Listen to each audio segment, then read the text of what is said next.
everybody, welcome back. My first guest tonight is an Emmy and Tony Award-winning actor, writer, and comedian. He now stars in The Green Veil. I'm more than this, Gordo. Well, that's why I brought Abigail into this house so you'd have something to do. I don't need something to do. I need purpose. I need something to be. Mabel, just fall into line. I have to hear that one more time. Don't you ever make fun of me again. Don't you ever make fun of me again. You don't know what I'm capable of. Don't push me.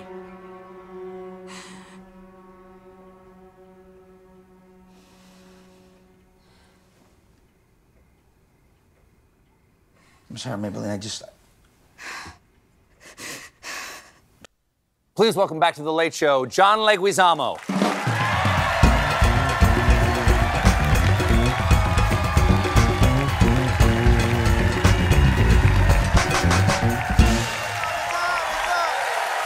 How you doing? Woo! Yeah, thank you. What's up, what's up? Oh, water. There you go. Mr. Yeah.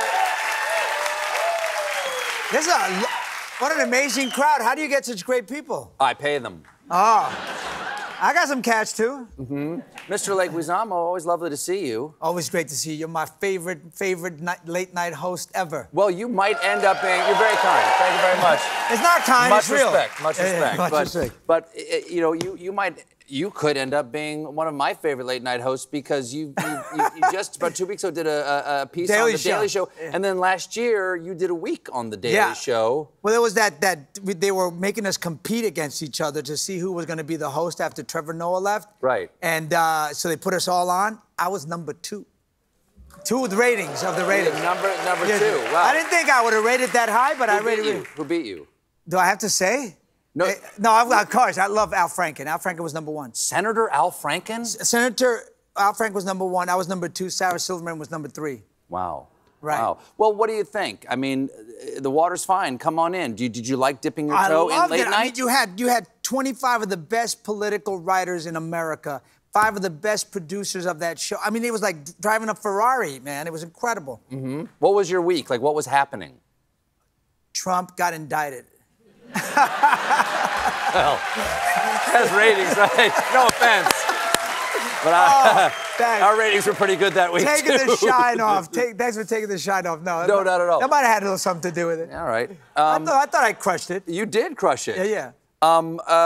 You also wrote this in the Los Angeles Times recently. This was in November. You wrote this opinion piece there. It says, cozying up to Trump, Univision is betraying its Spanish-speaking viewers. How so?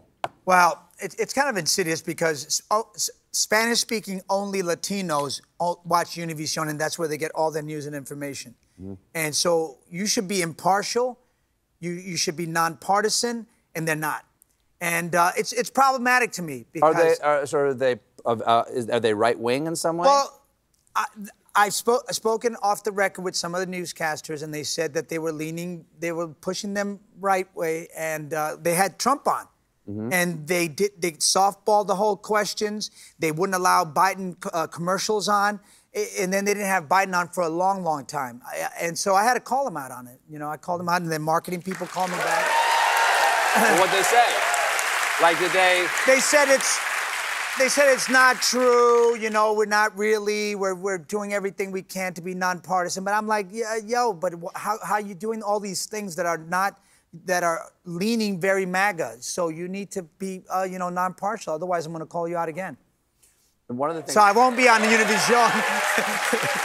I won't be on their high-rated, they're the highest-rated Spanish language shows. So I won't be on La Flaca y la Gorda. Oh, that's too bad. That's too bad. For them. And what does that mean? The skinny and the fat one. See, that plays better in Spanish. Because she's skinny and he's fat. He's heavier. I get the idea. Yeah, I think you're very sharp. Thank you very much.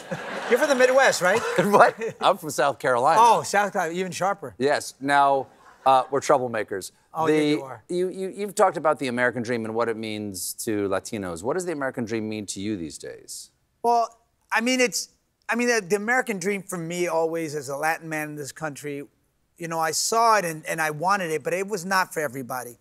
And I learned early on that it wasn't for everybody. I saw what was happening to my parents, how hard they worked, and the opportunities just, they don't come, man. They don't come. And here I was, and I saw it early on, because I was very idealistic, you know, and believed in meritocracy. And I'm in NYU, paying the same as everybody. I'm the only Latin guy in all these white spaces.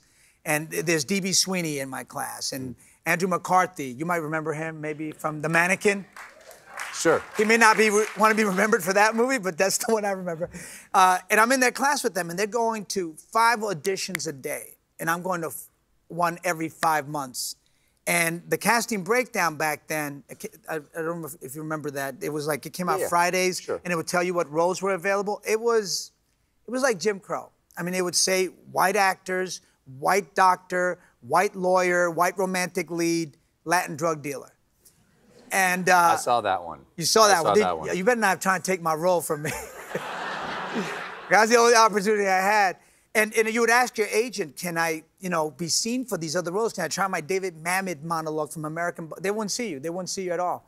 So I knew that my opportunities were never going to be the same, bro. They were just never. No matter how talented I was, no matter how hard I worked, I was just never going to be equal.